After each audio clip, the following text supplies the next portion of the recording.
sensorimoteur et temporospatiaux du geste. Alors on va aussi aborder la motricité fine et plus particulièrement la motricité manuelle.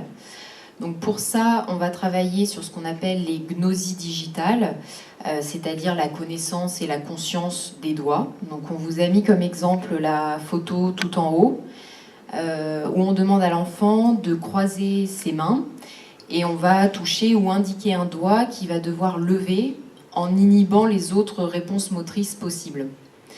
On va aussi travailler sur la coordination entre l'œil et la main. Donc, par exemple, on va demander à l'enfant de viser une cible ou de lancer ou de rattraper une balle. On va aborder aussi la dissociation des doigts. Donc, on vous a mis comme exemple la deuxième photo au milieu où on demande à l'enfant d'imiter la marche de l'homme.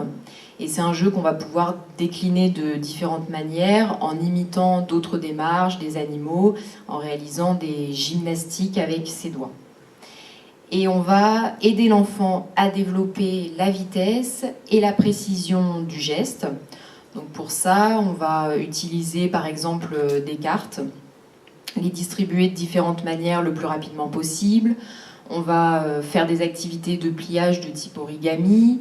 On peut décliner l'utilisation de la pâte à modeler de différentes manières et aussi l'utilisation de jeux d'habilité, donc comme la dernière photo tout en bas qu'on vous a mis. Pour l'organisation, l'orientation et la structuration spatiale, on va s'atteler à enrichir le schéma corporel. Donc on vous a mis un dessin du bonhomme en exemple. On va travailler la mise en place de repères corporels et spatiaux, notamment entre le haut du corps et le bas du corps, gauche-droite par exemple. On vous a mis des photos du jeu des statues. Donc un enfant prend une position de statue et l'autre enfant qui ne voit pas doit à tâtons comprendre dans quelle position est la statue pour pouvoir ensuite la reproduire. On va également travailler les habiletés visio-constructives avec par exemple des puzzles, des dessins, des jeux de construction qui peuvent être en 2 dimensions, en 3 dimensions, avec modèle ou de mémoire. On va travailler l'affirmation de la latéralité. Alors, on va aussi aborder le graphisme, notamment en travaillant la régulation tonique. Donc, on va aider l'enfant à prendre conscience de son tonus et qu'il puisse contrôler la pression qu'il exerce, notamment sur le crayon. Donc, par exemple, la première image tout en haut où il faut écrire sur de la pâte à modeler. Et après, on va utiliser différents supports pour qu'il puisse adapter son tonus. Pour travailler la régulation tonique, on peut aussi mettre en place de la relaxation pour qu'il puisse être plus efficace et avoir moins de douleur.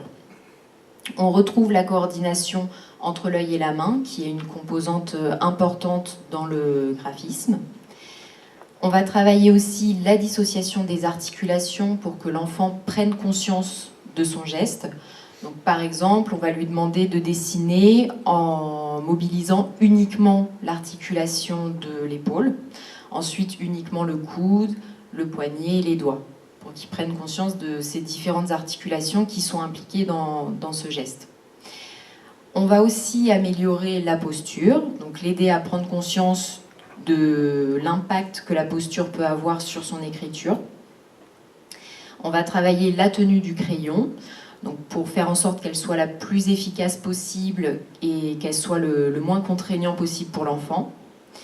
On va aborder la planification et la programmation du geste.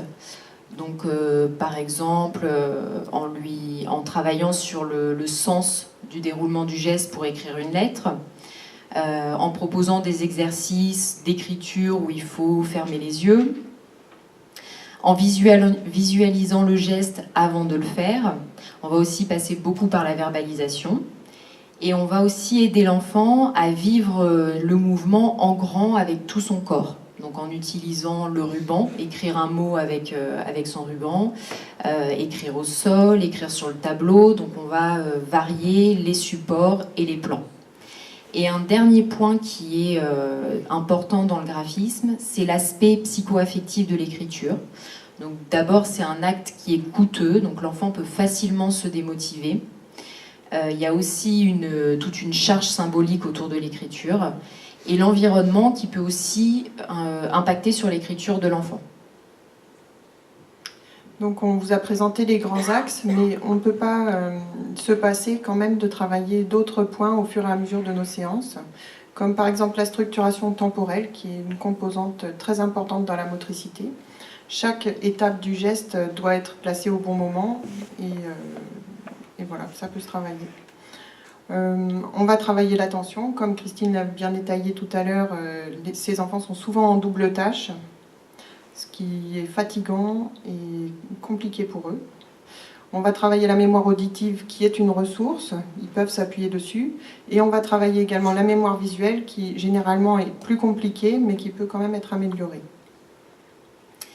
Et on a voulu finir cette présentation par un point qui est très important aussi dans la rééducation psychomotrice, c'est d'aider l'enfant à retrouver du plaisir avec son corps, à retrouver du plaisir à travers ses mouvements.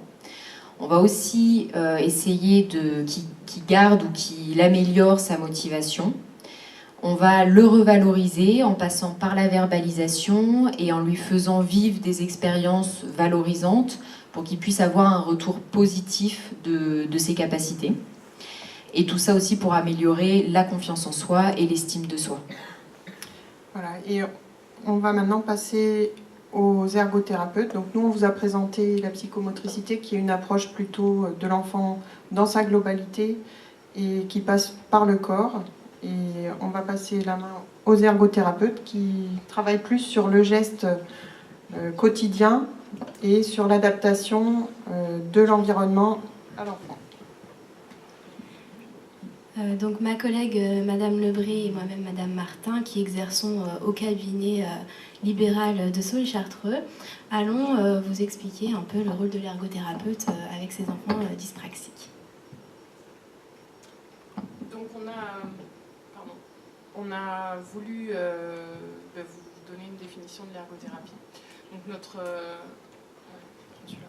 Donc notre objectif, c'est de permettre à la personne de maintenir, récupérer ou d'acquérir une meilleure autonomie dans la vie quotidienne.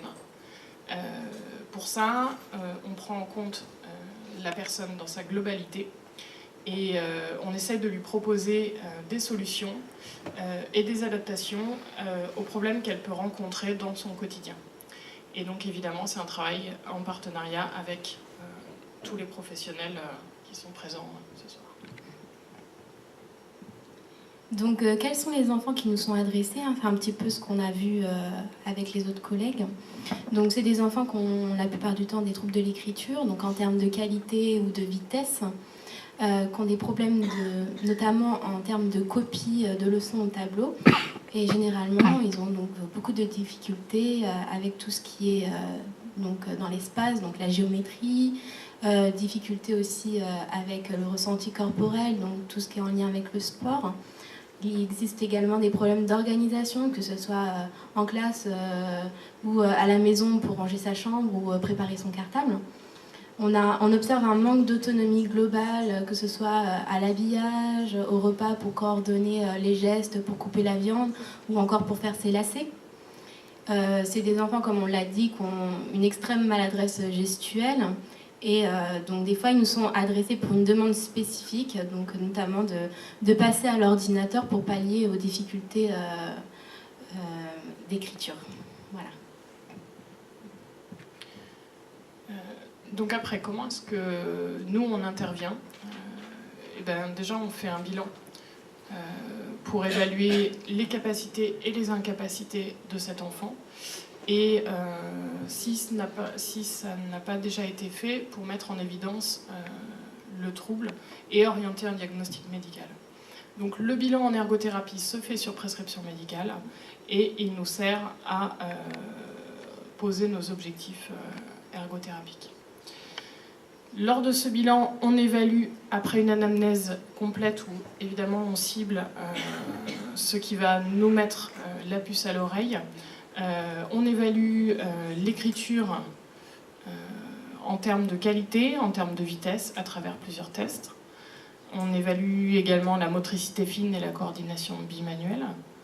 Les compétences visuospatiales sont également évaluées, ainsi que les compétences praxiques. Et on a toujours un regard sur les capacités attentionnelles, les fonctions cognitives et exécutives et relationnelles. Donc notre objectif, c'est de mettre en évidence le retentissement de la dyspraxie dans le quotidien de l'enfant, dans sa vie quotidienne et notamment dans sa vie scolaire, puisque c'est là où ça retentit généralement, du moins c'est là où la plainte se fait ressentir. Donc concrètement, comment ça se passe nos séances de rééducation? Donc en général, on fait des séances de 45 minutes ou d'1 heure maximum, en fonction notamment de l'âge de l'enfant. Si évidemment il est petit, on propose plutôt des séances de 45 minutes, de sa fatigabilité et des objectifs de prise en charge qu'on aura mis en place à la suite de notre bilan. On utilise donc pour notre rééducation le biais de jeux, d'activités manuelles ou d'activités plus globales, comme on peut proposer des ateliers cuisine pour travailler tout ce qui est planification de tâches, où on apprend aussi également aux enfants de faire leur lacet. Globalement, on peut avoir plusieurs objectifs à la fin de nos bilans, mais ceux qui sont les plus courants, c'est tout ce qui est rééducation du graphisme, rééduquer également la motricité fine et la coordination bimanuelle, rééduquer les troubles visuo-spatiaux observés, revaloriser l'enfant et mettre en place les aménagements, que ce soit à l'école ou au domicile. Et pour cela, on propose... Le câble de l'ordinateur. Comment? Ah, c'est l'ordinateur. Voilà. C'est bon. Et donc, on peut proposer la mise en place d'aménagements en classe ou des outils de compensation dont on va vous parler un peu plus tard. Donc justement, quels sont les outils de compensation dont tu parlais? Concernant l'écriture, on peut être amené, notamment en primaire, à proposer à l'enfant de mettre en place des lignes de couleurs, des feuilles avec des lignes de couleurs, qui permettent à l'enfant de calibrer son écriture et de prendre, au-delà de calibrer l'écriture, de prendre des repères visuels de couleurs pour savoir comment commencer une lettre, par exemple, dans quel sens tourner, etc. Donc ça l'aide.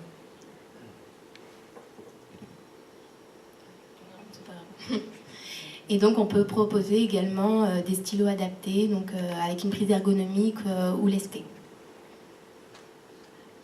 Donc, en outils de compensation au niveau des outils scolaires, on peut proposer différents types d'adaptations, comme tout simplement une règle avec une poignée grossie ou avec un support antidérapant, des compas adaptés, des pupitres inclinés, donc comme je vous l'ai dit, des antidérapants, mais également la mise en place d'un tableau de mesure que l'enfant garde avec lui pour que les calculs soient plus évidents.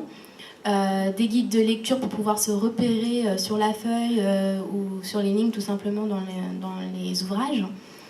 Et donc après, tout ce qui est autre adaptation, les tailles-crayons ergonomiques, donc un peu plus grossis pour faciliter la prise, ou également des gommes grossies. Voilà. Voilà, dans le sens où tout ce qui est petit leur pose problème, donc on essaie de grossir les prises. Et du coup, c'est pour ça qu'on peut également être amené à proposer des outils dans le quotidien. Donc par exemple, ce qu'on appelle le time timer, qui permet à l'enfant de visualiser le temps qui lui reste, enfin le temps qui lui est imparti, le temps qui lui reste et le temps qui file. Et donc ça l'aide à s'organiser également. Dans une routine qui va lui poser problème, par exemple préparer son cartable, on peut proposer de mettre en place des fiches d'organisation, donc qu'il colle sur son bureau, et comme ça tous les soirs il sait que pour préparer son cartable il faut faire ci, ça, organiser bien dans l'étape, que évidemment c'est un outil qu'on construit avec l'enfant pour qu'il s'en saisisse. On peut également proposer des petites adaptations pour les fermetures éclairs, puisque généralement c'est une praxis qui leur pose problème. Et les clés aussi pour les adolescents qui rentrent chez eux du collège. Je sais que ça pose problème aux parents parce qu'ils n'arrivent pas à ouvrir la porte de la maison. Et donc du coup, toujours cette histoire de manipulation fine, on essaie d'augmenter le bras de levier et de proposer un outil pour la clé qui va leur faciliter les choses et la prise.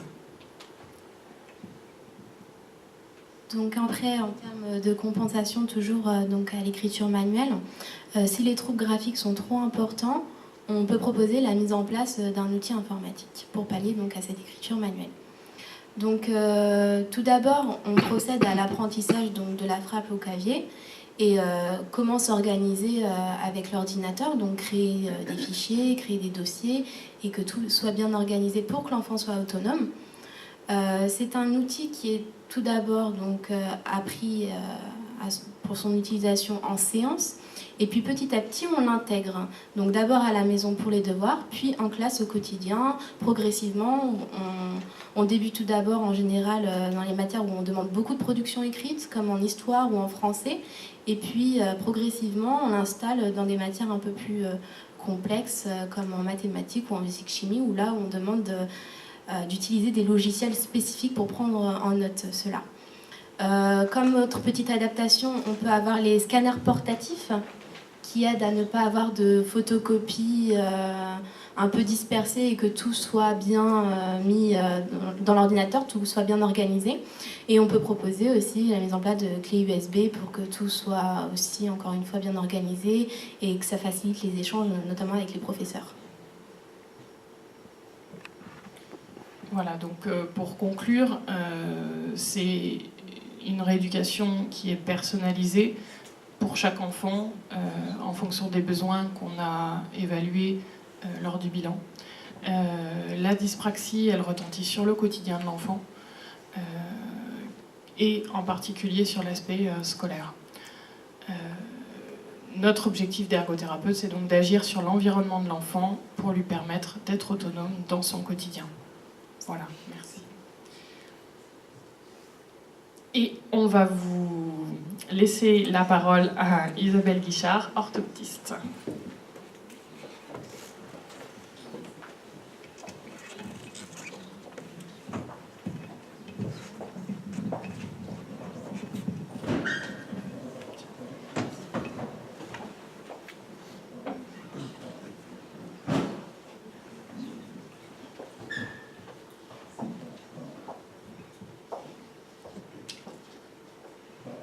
Bonsoir, donc, je suis Isabelle Guichard, je suis orthoptiste à Gif-sur-Yvette. Alors imaginez avoir du mal à voir certaines choses et à vous orienter dans l'espace, percevoir le monde ainsi, lire des énoncés qui ressemblent à ça, ou que les opérations soient posées comme ceci. Je vous ai présenté quelques images illustrant la perception visuelle de l'enfant dyspraxique visio-spatial. Je vais maintenant vous présenter ce qu'est l'orthopsie et le rôle de la vision dans la dyspraxie visio-spatiale. Tout d'abord, un bilan ophtalmologique est nécessaire pour vérifier que l'organe œil est intègre pour pouvoir voir. L'ophtalmologiste effectuera un examen du fond d'œil et vérifiera s'il y a un trouble de la vue. L'orthoptiste sur prescription médicale explore la fonction visuelle pour savoir comment la vision est utilisée, puis si besoin, la rééduquer et ou la réadapter.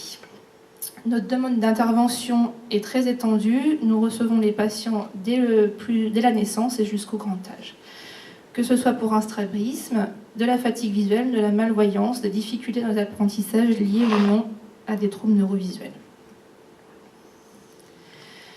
Voici quelques signes d'appel pouvant indiquer la nécessité d'un bilan orthoptique: fatigue visuelle, maux de tête, difficulté de concentration, lecture lente, l'enfant peut se perdre, faire des sauts de mots, des sauts de lignes, inverser des sons ou des lettres. L'écriture sera mal située sur la ligne, imprécise, on peut retrouver des erreurs au niveau de la copie et des difficultés au niveau de tout ce qui est spatial, donc dans les jeux de construction, les opérations difficiles à poser. Ce qu'il faut savoir, c'est que les troubles visuels se décompensent avec la fatigue générale et l'enfant dyspraxique est très fatigable. Le bilan orthoptique va déterminer si la vision est bonne, si elle permet une bonne saisie de l'information et si la fonction visuelle complique ou soutient le geste. Donc il y a le bilan sensoriel, le bilan moteur et le bilan fonctionnel où on étudiera les capacités de l'enfant à mettre en jeu ses potentialités sensorielles et optomotrices dans l'activité. Les fonctions neurovisuelles y seront analysées. Il y a plus d'un tiers des enfants dyspraxiques qui présentent des troubles de la vision binoculaire, c'est-à-dire fatigue visuelle. Les troubles de la vision binoculaire jouent sur la qualité de la fixation de par des difficultés de convergence, de divergence et d'accommodation. Ils auront des conséquences au niveau de la lecture et de l'écriture.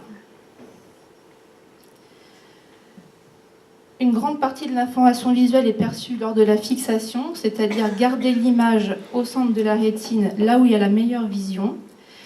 Dans de nombreuses situations comme la perception de scènes, la lecture, dénombrée, pointée, l'œil est fixé une série de fixations entrecoupées de mouvements rapides, la saccade, ce qui permet de repositionner le point de fixation à chaque fois. La planification et l'exécution des mouvements des yeux permettent d'explorer une scène visuelle, d'y sélectionner et d'y saisir une information précise et de guider le geste manuel. Orienter son regard est donc une praxie. Les troubles neurovisuels sont un dysfonctionnement qui va entraîner des troubles du traitement de l'information visuelle. Les aides d'analyse visuelle prennent une place importante, c'est quand même un tiers du cerveau. Et il n'y a pas de trouble de l'acuité visuelle. Un enfant voit bien.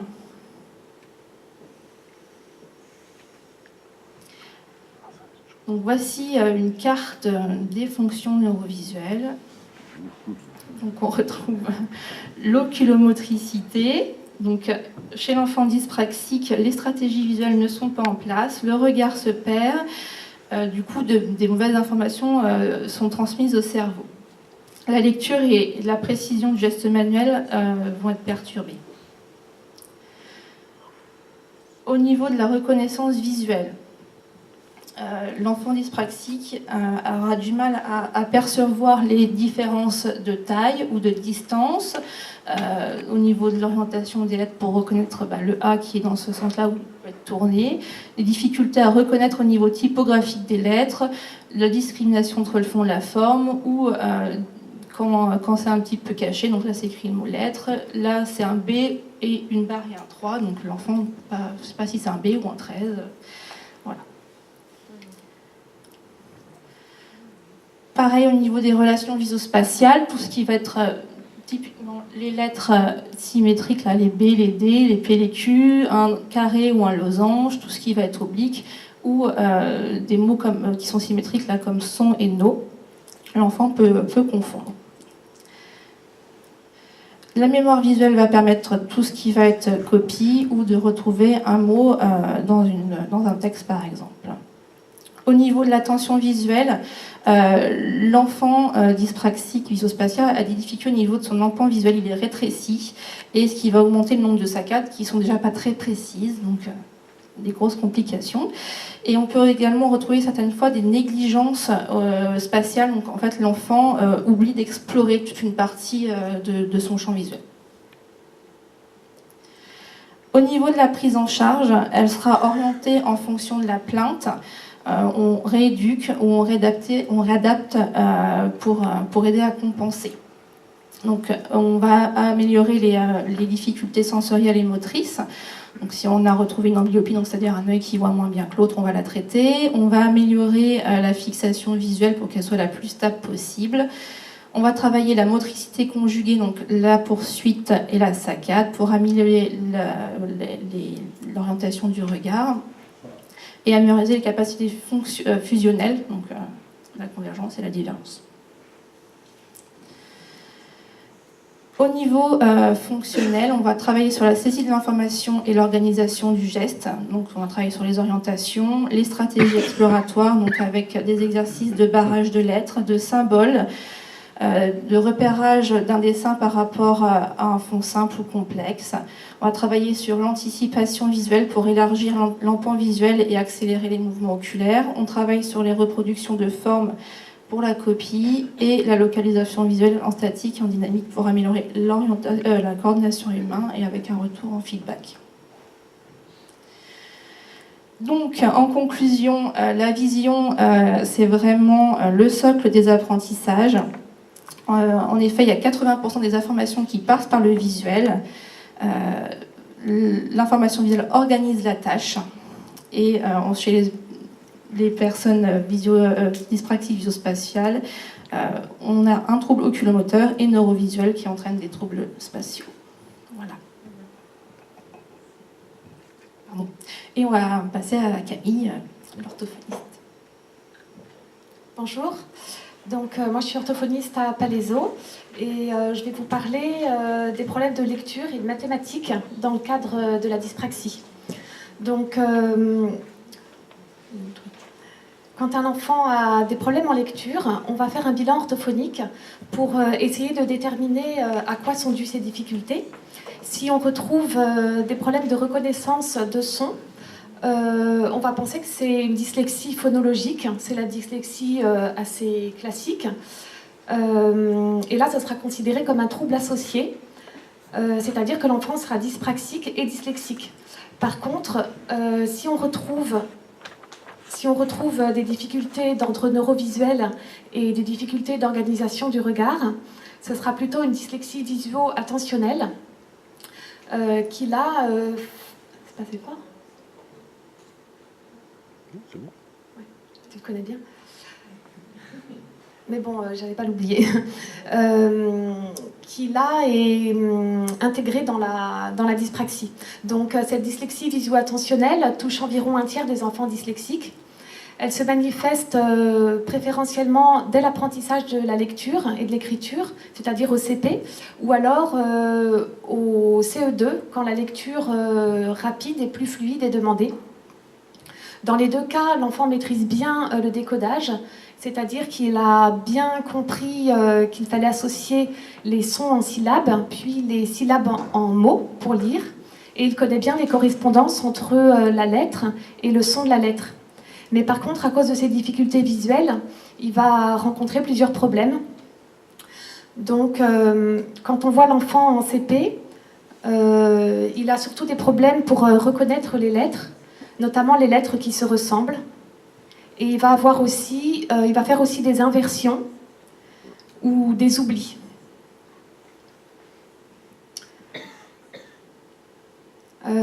Comme sa lecture en fait est fluctuante, un même mot ne sera pas forcément lu de la même façon à un moment ou à un autre de la journée. Et du coup, l'enfant va avoir du mal à se constituer un stock visuel de mots. Ce serait un stock de mots qu'il pourrait lire par simple reconnaissance, qu'il pourrait lire par cœur sans avoir besoin de déchiffrer à chaque fois. Et comme ça, il n'arrive pas bien à le faire, du coup sa lecture va moins s'automatiser. Et c'est pour ça qu'on va rencontrer une autre partie des enfants, plutôt au CE2, avec cette fois-ci la plainte que la lecture est très fatigante et que l'enfant fait des fautes en lisant. Donc ça peut être des fautes, comme on a vu tout à l'heure, d'inversion de lettres ou d'inversion dans la séquence de lettres. Ça peut être des sauts de lignes ou des sauts de mots ou des retours en arrière, par exemple. Et du coup, je ne sais pas si on voit... voilà, et du coup, on a une lecture au final qui est très fatigante, très coûteuse sur le plan attentionnel, laborieuse, lente et en plus qui n'est pas bien comprise. Et ça va en plus entraver les autres apprentissages. Et puis on retrouve aussi souvent une mauvaise orthographe, vu que l'enfant n'a pas réussi à se constituer un stock de mots. Et aussi parce que son regard ne se pose pas forcément à l'endroit idéal pour saisir la meilleure image globale du mot.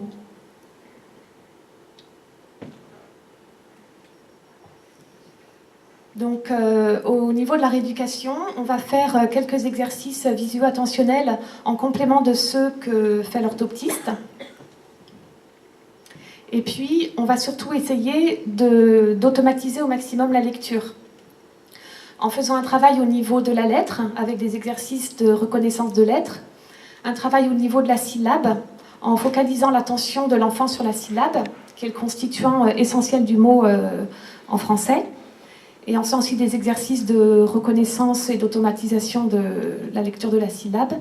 Et on va faire un exercice, un travail au niveau du mot, du fameux stock de mots qu'on va essayer de développer le plus possible pour automatiser la lecture. Et du coup, que ce soit moins fatigant pour l'enfant.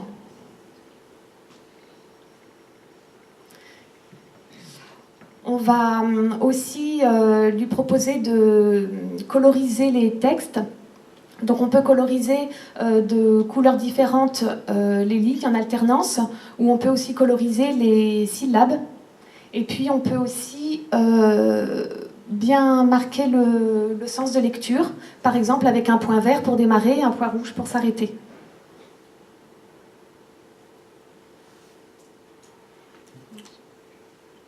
Voilà, et on va faire le même genre d'exercice en orthographe.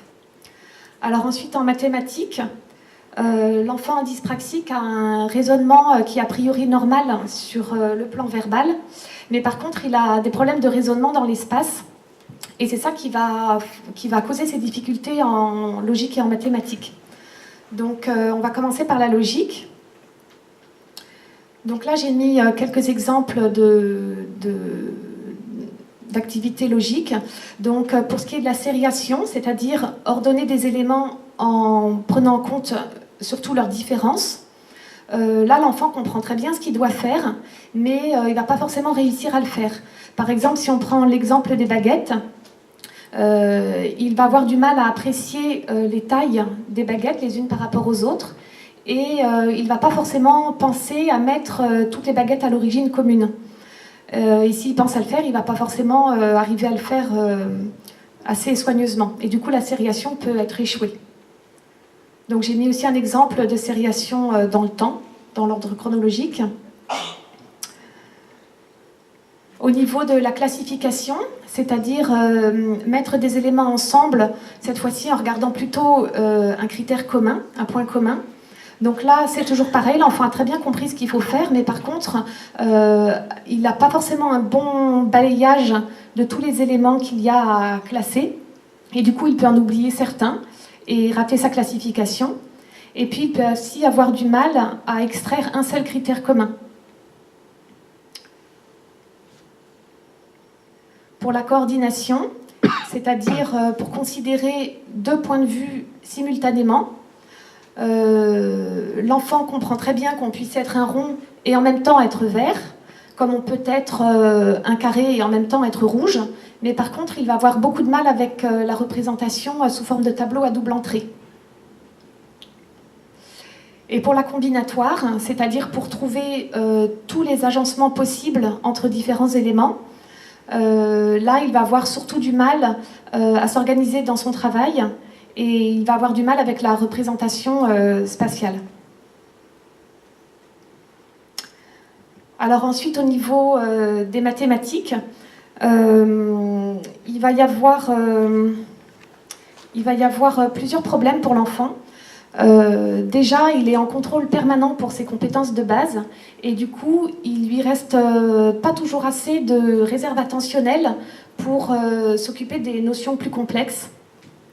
En plus, notre numération est une numération de position, et du coup, ça exige un traitement spatial.